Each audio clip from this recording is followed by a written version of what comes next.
What's going on YouTube? My name is Eric Sun and I'm a photographer based out of Atlanta, Georgia.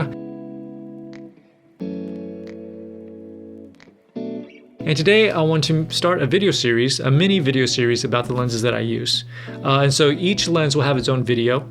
And the reason why I did that instead of making one really long video is because I wanted to dive deeper into each lens to kind of tell you the pros and cons of them, if I would recommend them, how much they cost, what I use them for, what I think they'll be great for. Kind of give you as much information that I can about each lens in hopes that if you're thinking about buying one, that you'll know what you're getting yourself into and that you'll know that whatever the lens costs, that this is what you should be expecting for however much that you're going to be paying.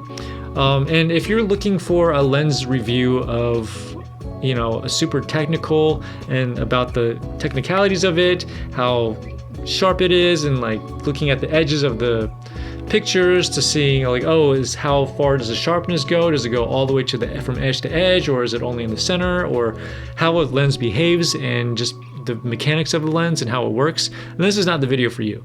I'm not that technical. To me, I mean, I just basically want to know if the lens is sharp, if it looks good, if it can create the images that I want, if it's, you know, if it will upgrade the quality of the images that I take. Then to me, that's enough. I mean, the technicality stuff and the statistics and the specs, like those are important, but I'm not going to be the one that gives you that information. There are plenty of other people that have created videos for that you can go watch. They spend hours and hours creating those videos. So go give them a like and subscribe and a comment to kind of help them out. But for me, I'm just going to be breaking down just the very general things about these lenses. So without further ado, let's dive right into it.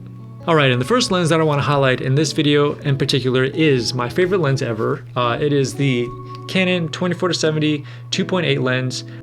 And this lens is my favorite because it just is.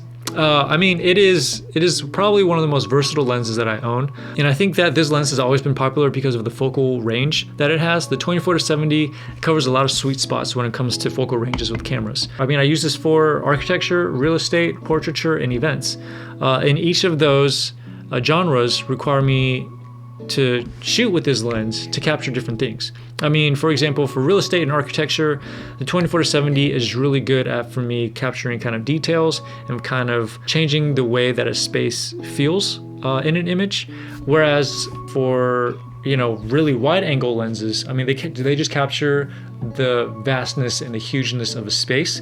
Whereas this one, I can be more selective in terms of what I want each person to focus on, certain details of the room. Like if I wanted to capture a certain vignette or like a corner of a space of how like the lighting comes in or the molding or something like that, or just helping people imagine what the space could look like by just kind of cutting off everything else that could be a distraction. This lens is great at that.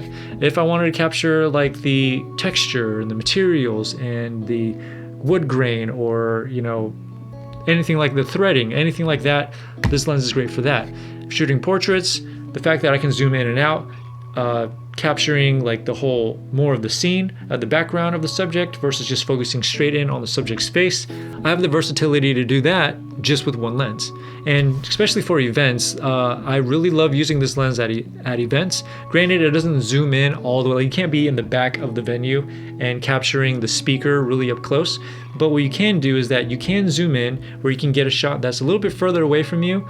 And if someone taps you on the back and says, hey, can you get a quick group shot of us? You can just zoom to 24, take the shot, and go back to what you were doing. You know, so it's very quick, it's very versatile. I'm definitely all about efficiency. I like to be quick, I like to be accurate. And the fact that it's a 2.8, it does pretty well in low light. I don't have to bump my ISO up too high where I get really noisy or grainy images. Going down to 2.8, it's great also for video. Speaking of video, I'm filming with this lens right now. Because this is my favorite lens, I got two of them just for fun. No, I mean, I got two of them because I do interviews sometimes, and just having these two lenses, one lens will be set up a little bit wider while the other one will be set up a little closer, just focus on the subject, so it gives kind of different perspectives and helps with like cuts and breaks and edits. So I do really highly recommend this lens, or a lens of this equivalent with that focal range. Now, the downfalls of this lens is that, one, the Canon EF mount of the 24-70 is expensive. It's not cheap. It's about $1,700. And third-party lenses like Sigma or Tamron or like other brands, they're cheaper. For me, which you will know as you watch these videos about lenses, is that I'm a very big Canon and Sigma guy. I'm not specifically loyal to brands just because of their name, but I do know that for Sigmas and Canons, the quality that they come out with are definitely the quality that I really appreciate, that I know that whenever I deliver photos, I have confidence to tell my clients, yeah, this is high quality, like these images are going to be great, because the lenses help with that. The lens itself isn't too soft, it's creating the look and the effects that I want with the lenses, with these lenses. And then also because of some of the features of this lens, there are more parts that can break. So for example, you see this lock mechanism right here? This lock right here allows you to zoom in and out like that. And so when I first got this lens, I actually didn't know that this lens could do this. So I was trying to figure out how do you zoom from 24-70. But then I unlocked it, and then now I know. But because you zoom in and out like this, there are more pieces, I feel like, in this lens than in other lenses. Like for example, like a prime lens where you don't have any ability to zoom in and out. So there are more parts in here that can break and that can wear and tear. And I say that specifically because I do have another video up on my channel about it, but I got there's Canon error message 01 because of this lens. And the issue was not the connection points from the lens or the camera body. It was actually the power diaphragm that's inside the lens. So I shipped it off to Canon up in Virginia to get this thing replaced, and it was about 400 bucks. More money than I wanted to spend, but I needed to get this lens fixed because it's $400 is cheaper than $1,700. And I know a lot of photographers, when you first get the lens, you're very careful. You try to, take care of it as much as you can because you just dropped like $1,000 on it. But then after a while, you start getting a little rough with it. You start hitting it up against some things on accident. You accidentally forget to lock your lens for this one in particular, like I do sometimes. And then stuff like that happens where you get an error message because parts wear out and they break. So just keep that in mind if you buy this lens, that there are more parts. So in the long run, after like years and years of using it, you're gonna spend some money on fixing it. And so I've had this lens probably I bought it in, I believe, 2018. So I've had this lens for about 4 years now because it's 2023. And I mean, I literally bring this lens with me on every single shoot.